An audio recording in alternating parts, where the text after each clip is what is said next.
ने party office के अंदर ये घोषणा की है कि पिछले 2 साल से भारतीय जनता पार्टी अरविंद केजरीवाल और उनकी पार्टी के तमाम बड़े बड़े नेताओं के ऊपर कीचड़ उछाल रही थी कि ये लोग चोर हैं, इन्होंने बेईमानी की, इन्होंने भ्रष्टाचार किया, इन्होंने करोड़ों रुपए की कमाई की। और 2 साल की लंबी जांच के बाद भी ईडी सीबीआई के पास वो हिम्मत नहीं है कि वो ट्रायल भी शुरू कर पाएं, मुकदमा भी नहीं शुरू कर पा रहे। ये बात सुप्रीम कोर्ट कह रहा है। और इस बात पे सुप्रीम कोर्ट ने जब अरविंद केजरीवाल जी को जमानत दी तो साफ साफ केंद्र सरकार की प्रीमियर एजेंसी सीबीआई के ऊपर टिप्पणी की है कि सीबीआई आज भी पिंजरे में कैद तोते की तरह काम कर रहा है, दुर्भावना से अरविंद केजरीवाल को जेल में रखने के लिए काम कर रहा है। और कब ट्रायल शुरू होगा इसका कोई पता नहीं। तो अरविंद केजरीवाल जी ने कहा है कि देश की सबसे बड़ी अदालत ने तो मुझे जमानत दे के राहत दी है, मगर जो जनता की अदालत है, मैं जनता की अदालत में जाके अग्नि परीक्षा दूंगा और अग्नि परीक्षा को जब पार करूंगा तो उस कुर्सी पे बैठूंगा जो मुख्यमंत्री की कुर्सी है, वरना उस कुर्सी पे नहीं बैठूंगा। जितनी राजनीति मैंने देखी है उससे ज्यादा कई साथियों ने देखी होगी। पूरी दुनिया के इतिहास में इकलौता ऐसा मुख्यमंत्री है जो अपनी मुख्यमंत्री की कुर्सी पे इस्तीफा देके कह रहा है कि अगर मैं ईमानदार हूं तो मुझे वोट देना, वरना मुझे वोट मत देना। ये बहुत बड़ी बात है। जनता की अदालत में जाके कह रहे हैं कि मैं आपका मुख्यमंत्री अग्नि परीक्षा देने आया हूं। 2 साल से मेरे ऊपर कीचड़ उछाली जा रही है, आरोप लगाए जा रहे हैं, नैरेटिव चलाया जा रहा है, और वो आदमी रिस्क ले रहा है इतनी बड़ी चीज का, अपने पूरे करियर का रिस्क ले रहा है वो आदमी, और कह रहा है इतनी कीचड़ उछालने के बावजूद, इतनी विपरीत परिस्थितियों के बावजूद, जब पार्टी को उसके ऑफिस से निकाल दिया हो, पार्टी के तमाम नेताओं को गिरफ्तार किया गया हो, पार्टी के पास पैसा ना हो, ऐसे में अरविंद केजरीवाल कह रहे हैं मैं जनता के बीच जाके कहूंगा कि अगर मैं ईमानदार हूं तो मुझे वापस मुख्यमंत्री की कुर्सी पे बिठाइएगा, वरना मत बिठाइएगा। भारतीय राजनीति के अंदर ऐसी नैतिकता, ऐसी शुचिता देखने में नहीं मिलती, जहां आज भारतीय राजनीति एक कीचड़ के समान हो गई है। ये इकलौते अरविंद केजरीवाल हैं।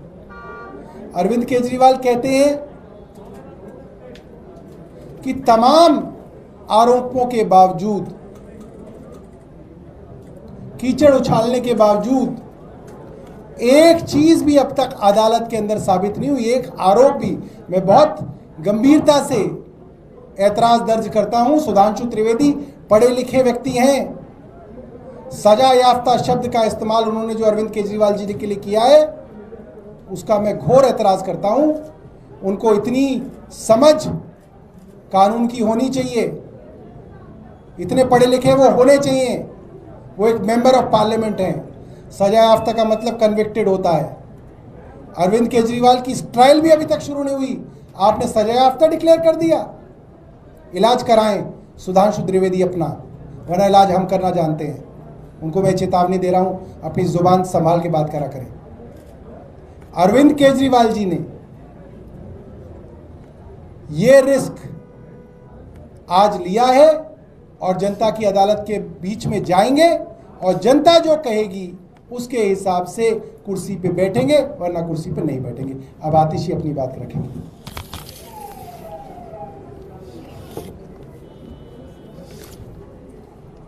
आज का दिन सिर्फ भारत के लोकतंत्र में नहीं देश के लोकतंत्र में एक ऐतिहासिक दिन के तौर पर दर्ज होगा। भारत की राजनीति में, इस देश की राजनीति में, पूरी दुनिया भर की राजनीति में पॉलिटिकल पार्टी के नेताओं को शक की निगाह से देखा जाता है कि इन्होंने कोई ना कोई भ्रष्टाचार तो जरूर किया होगा।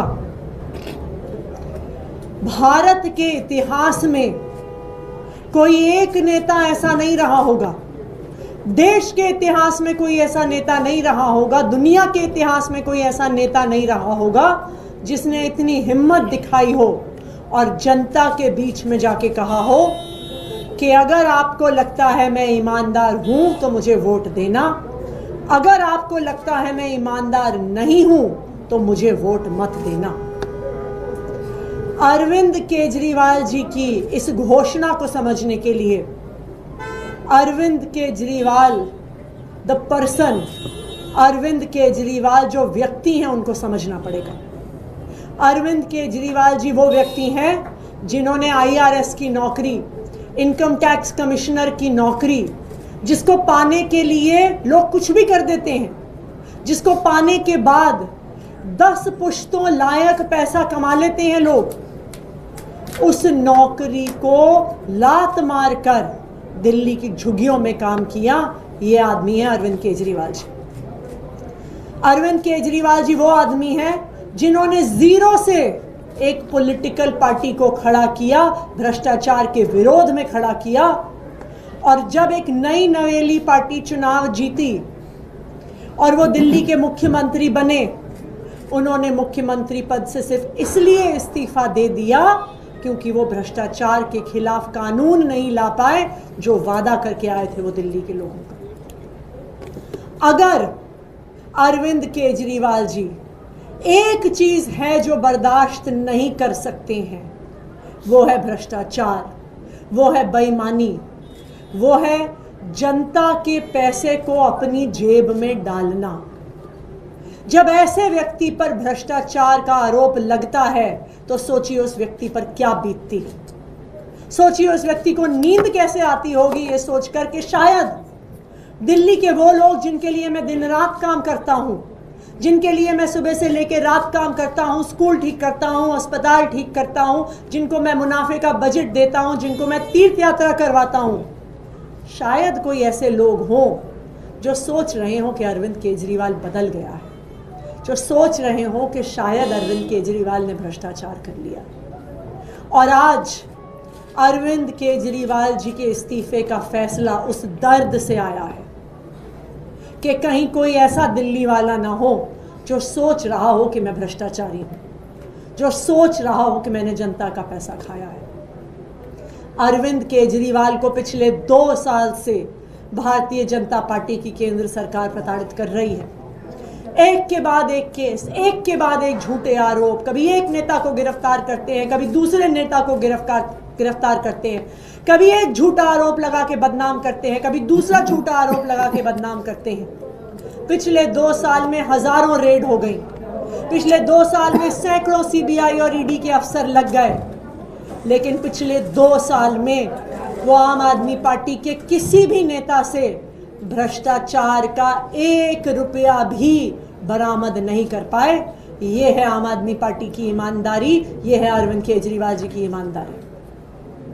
अब उस ईमानदारी पे ठप्पा सुप्रीम कोर्ट ने भी लगा दिया। सुप्रीम कोर्ट ने ना सिर्फ आम आदमी पार्टी के सभी नेताओं को जमानत दी, सुप्रीम कोर्ट ने ना सिर्फ अरविंद केजरीवाल जी को जमानत दी, सुप्रीम कोर्ट ने भारतीय जनता पार्टी की केंद्र सरकार और उनकी एजेंसीज के मुंह पे तमाचा मारा और तमाचा मार के कहा कि ये जो एजेंसीज हैं ये एक पिंजरे में बंद तोते की तरह हैं जो सिर्फ अपनी मालिक की आवाज में बोल रही हैं। सुप्रीम कोर्ट ने तमाचा मारा केंद्र सरकार की एजेंसीज को और कहा कि अरविंद केजरीवाल की गिरफ्तारी सिर्फ एक दुर्भावना से हुई है, उनको जेल में रखने की दुर्भावना से हुई है। सुप्रीम कोर्ट ने तमाचा मारा ये कह के कि केंद्र सरकार की एजेंसीज को स्वतंत्र होना पड़ेगा, उनको इंडिपेंडेंट होना पड़ेगा, उनके इन्वेस्टिगेशन को अबव बोर्ड होना पड़ेगा। ये आम आदमी पार्टी नहीं कह रही है, ये सुप्रीम कोर्ट ने कहा है। लेकिन अरविंद केजरीवाल जी के लिए सिर्फ सुप्रीम कोर्ट के शब्द काफ़ी नहीं है। उन्होंने अपनी ज़िंदगी लगाई है दिल्ली के लोगों की सेवा करने के लिए, दिल्ली की जनता की सेवा करने के लिए, और वो तब तक चैन से नहीं बैठ सकते, वो तब तक मुख्यमंत्री नहीं बन सकते जब तक उनको भरोसा ना हो जाए कि दिल्ली की जनता उनकी ईमानदारी पर भरोसा करती है, दिल्ली की जनता उनको ईमानदार मानती है। और इसीलिए अरविंद केजरीवाल जी ने यह फैसला किया है कि जब तक दिल्ली की जनता उनकी ईमानदारी पर भरोसा नहीं दिखा देती, जब तक उनकी ईमानदारी पे जनादेश नहीं देती है, वो मुख्यमंत्री की कुर्सी पे नहीं बैठेंगे। मुझे लगता है कि इस कीचड़ भरी राजनीति में शायद ही कोई ऐसा व्यक्ति आया होगा अरविंद केजरीवाल जी की तरह, जिन्होंने कहा है कि मैं करूंगा ईमानदारी की राजनीति। तुम मुझ पर कितने भी झूठे आरोप लगाओ, तुम मुझे कितना भी कीचड़ उछालो, मैं साफ सुथरी राजनीति करूंगा, और खुद साफ सुथरी राजनीति करके मैं देश की राजनीति बदलूंगा। और इसी के साथ हमने मांग करी है कि दिल्ली में जल्द चुनाव करवाए जाएं। नवंबर में महाराष्ट्र में चुनाव होने हैं, उसी के साथ साथ दिल्ली में भी चुनाव करवाए जाएं, और इस चुनाव में दिल्ली की जनता अपना जनादेश देगी, अपने बेटे, अपने भाई अरविंद केजरीवाल पर जनादेश देगी, उनकी ईमानदारी पे जनादेश देगी, जो उनका अरविंद केजरीवाल जी पर भरोसा है उसका जनादेश देगी। तो हम ये चाहते हैं कि दिल्ली में जल्द से जल्द चुनाव करवाए जाएं, कि दिल्ली की जनता भी अरविंद केजरीवाल जी की ईमानदारी पर अपना जनादेश दे सके। ये क्लियर कर दीजिए कि अरविंद जी जब जनता के बीच में जाएंगे तो कोई लोकेशन आइडेंटिफाई है कि कहाँ जाएंगे, जिनके लोगों से बात करेंगे? अरविंद केजरीवाल जी पूरी दिल्ली में जाएंगे और दिल्ली के लोगों से संवाद करेंगे। दो सवाल हैं बीजेपी के हवाले से, ये नेचुरली सवाल उठ रहे हैं कि पहला वो ये कह रहे हैं कि आप लोग असेंबली डिसॉल्व क्यों नहीं कर देते हैं अगर आपको अर्ली चुनाव चाहिए, और दूसरा ये भी सवाल उठाया जा रहा है कि क्या मुख्यमंत्री अपना आवास खाली करेंगे अगर वो पद से उतर रहे हैं तो? देखिए, सबसे पहली बात यह है कि दिल्ली में चुनाव आज के दिन करवाने के लिए असेंबली डिसॉल्व करने की ज़रूरत नहीं है। जब किसी भी विधानसभा का 6 महीने से कम का टेन्योर रहता है तो केंद्र सरकार और चुनाव आयोग कभी भी चुनाव करवा सकती है। इसलिए दिल्ली में चुनाव करवाने के लिए यहाँ पे दिल्ली की असेंबली भंग करने की कोई भी ज़रूरत नहीं। बीजेपी ये कह रही है कि जो हमने कहा था वही हुआ है, मुख्यमंत्री ने इस्तीफा दे दिया। जो हम दूसरी बात कह रहे हैं कि सुनीता केजरीवाल को मुख्यमंत्री बना दिया जाएगा, ये भी आपको जल्द सामने नजर आएगा। नहीं, आप बता दो।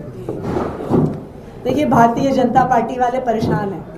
वो एक्चुअली 2 साल से परेशान है। वो परेशान तब से हैं जब से उन्होंने आम आदमी पार्टी को तोड़ने की कोशिश करी, विधायकों को डराने धमकाने की कोशिश करी, करोड़ों रुपए के ऑफर देने की कोशिश करी, लेकिन दिल्ली की सरकार नहीं गिरा पाए। वो परेशान तब से हैं जब से उन्होंने आम आदमी पार्टी के नेताओं के घर पे रेड करनी शुरू करी। कभी घर पे रेड करी, कभी ऑफिस पे रेड करी, कभी लॉकर में रेड करी, कभी पैतृक गांव में रेड करी। अब इतनी रेड करने के बाद भी उन्हें एक चवन्नी की भी रिकवरी नहीं हुई, तो वो तब से परेशान है। फिर वो इस बात से परेशान है कि उन्होंने भारतीय जनता पार्टी और उनकी एजेंसीज ने आम आदमी पार्टी के सभी नेताओं को जेल में डाल दिया। अब बाकी पार्टियों में तो जेल का नाम लेते ही लोग कूद कूद के उनकी पार्टी में चले जाते हैं, और आम आदमी पार्टी के ऐसे नेता हैं जो 2 साल तक जेल में रहे, लेकिन अरविंद केजरीवाल और आम आदमी पार्टी का साथ नहीं छोड़ा। ये इकलौती ऐसी पार्टी है जो टूटी नहीं, जो दबी नहीं, जो चुप नहीं हुई। तो भारतीय जनता पार्टी तो इस बात से परेशान है कि देश में अब एक इकलौती ऐसी पार्टी है, आम आदमी पार्टी, जो भारतीय जनता पार्टी की आंख में आंख मिलाकर उनकी तानाशाही के खिलाफ संघर्ष कर सकती है।